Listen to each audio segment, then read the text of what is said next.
حضرت یوسف علیہ السلام کا قصہ ہم بچپن سے سنتے آ رہے ہیں۔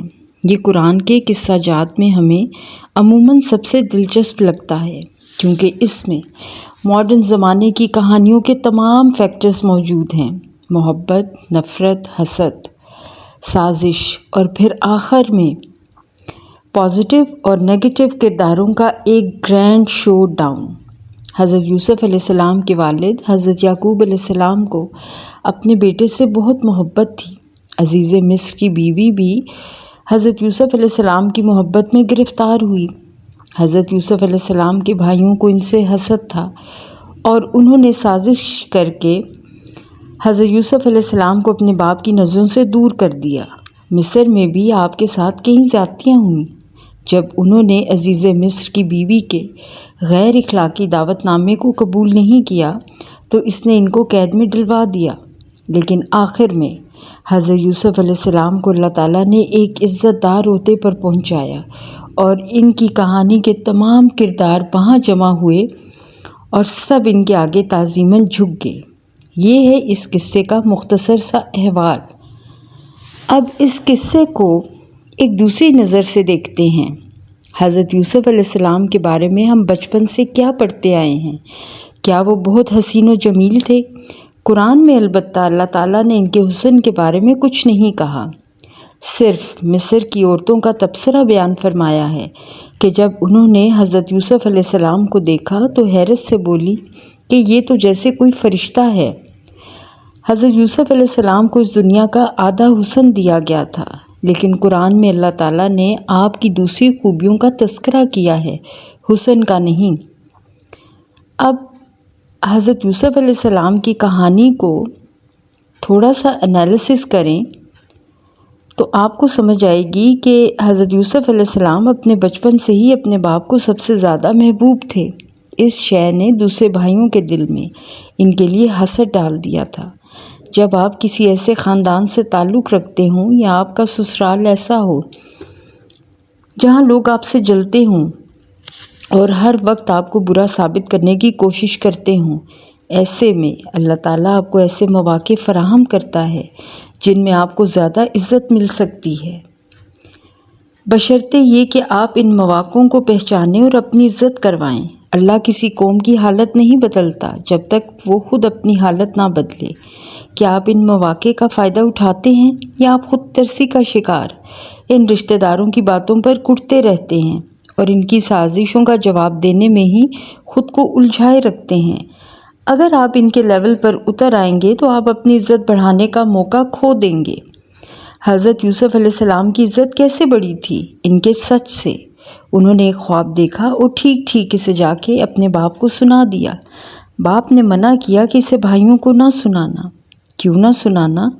کیونکہ اگر آپ کو ایک ہائی ویلیو انسان بننا ہے تو آپ کی کچھ حدود ہونی چاہیے ہیں۔ آپ کے جذبات آپ کی آستین سے نہیں لپٹے ہونے چاہیے کہ جس سے ہاتھ ملاؤ اس کو اپنے جذبات کھول کے دکھا دو۔ ہر ایک کے سامنے دل کھول کے رکھ دینے والے اپنی نظروں میں باعزت نہیں رہتے۔ اپنی پرائیویسی کا خیال رکھنے والے اور اپنے گھر والوں کے ساتھ بھی چند حدود قائم رکھنے والے ہی معزز شخصیت کے مالک ہوتے ہیں۔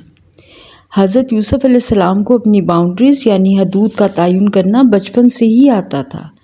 جس شخص کی عزت نفس اونچی ہوتی ہے وہ اپنا راز ہر ایک سے شیئر نہیں کرتا۔ جب آپ اپنا راز ہی نہ سنبھال سکیں تو اللہ آپ کو مزید سنبھالنے کے لیے کیا دیں گے؟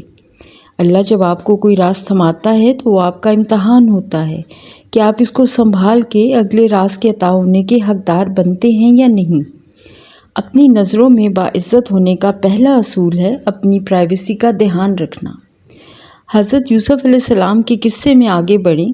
ایک بچے کو گھر بدر کر کے کنویں میں پھینک دیا گیا۔ وہاں سے اس کو ایک قافلہ آ کر لے جاتا ہے اور چند پیسوں کے عوض اس کو فروخت کر دیتا ہے۔ چونکہ بچہ پیارا تھا اور اچھے خاندان کا لگتا تھا اور ایک جیسے لوگ ایک دوسرے کو ہمیشہ اٹریکٹ کرتے ہیں، سو شہر کے عزیز نے اس بچے کو خرید لیا اور اس کو اپنے پاس لے گیا۔ آپ نے پوری سورہ یوسف میں کہیں نہیں پڑھا ہوگا کہ حضرت یوسف علیہ السلام نے اس نئے شہر میں کسی کے سامنے اپنے دکھوں کی داستان رکھی ہو۔ خود ترسی سے بھری گفتگو کی ہو، آہیں بھری ہوں، یا اپنے گھر والوں کی جدائی میں رو رو کے خود کو بالکل ایک بیکار انسان بنا دیا ہو۔ حضرت یعقوب علیہ السلام کے غم کا ذکر ضرور ملتا ہے، ان کا غم مختلف تھا، مگر حضرت یوسف علیہ السلام کے غم کا ذکر آپ کو ان کے آنسوؤں کی زبانی کہیں نہیں ملے گا۔ کیا آپ کو غم نہیں تھا؟ ضرور تھا، لیکن انہوں نے اپنے غم کو پبلک نہیں کیا تھا، اس کا اشتہار نہیں لگایا تھا، اس غم کو دل میں دبائے رکھا۔ سو اللہ تعالیٰ نے بھی قرآن میں ان کے غم کو ایسے بیان نہیں کیا جیسے حضرت یعقوب علیہ السلام کے غم کو کیا۔ یہاں یہ مطلب ہرگز مت لیجیے گا کہ حضرت یعقوب علیہ السلام نے اپنے غم میں رو کے کچھ غلط کام کیا۔ حضرت یعقوب علیہ السلام کا غم مختلف تھا، اور ان کو کیا غم تھا یہ میں آپ کو آگے چل کے بتاتی ہوں۔ ان کا غم یہ تھا کہ ان کے بیٹوں نے ایک معصوم کے ساتھ ظلم کیا ہے۔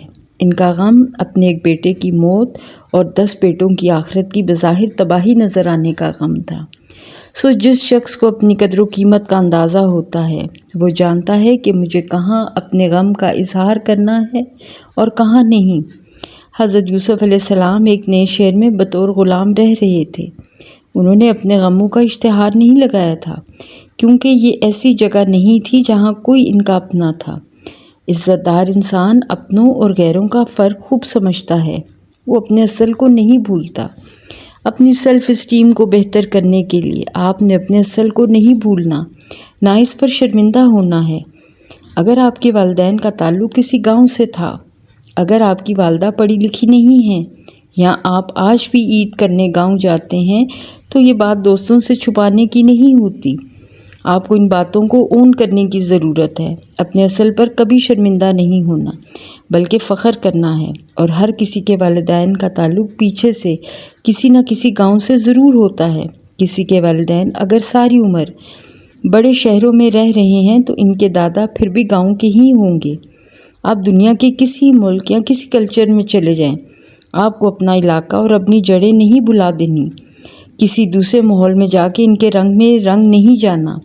جیسے کسی بہت ماڈرن رشتہ دار کے ہاں آپ کسی شادی پر جائیں اور ان کے ہاں دولت، رنگوں اور روشنیوں کی بہار دیکھ کر آپ کو اگر اپنا آپ کم حیثیت لگے تو سیریسلی آپ کو اپنے سیلف اسٹیم پر کام کرنے کی ضرورت ہے۔ نہ آپ نے ان جیسا بننے کی کوشش کرنی ہے، نہ اپنے آپ کو کمتر سمجھنا ہے۔ آپ کے ذہن میں اپنا پرسنالٹی اسکیچ، اپنی ویلیوز اور اپنی حدود کا ٹھیک ٹھیک اندازہ ہونا چاہیے۔ یہ کام ہے جو آپ کر سکتے ہیں اور یہ کام ہے جو آپ نہیں کر سکتے۔ آپ کی کچھ باؤنڈریز ہیں۔ آپ کسی کو خوش کرنے کے لیے اپنے اصولوں کو نہیں توڑیں گے، اور ہمیشہ وہی لوگ اپنے اصولوں کی حفاظت کرتے ہیں جن کی سیلف اسٹیم اونچی ہوتی ہے۔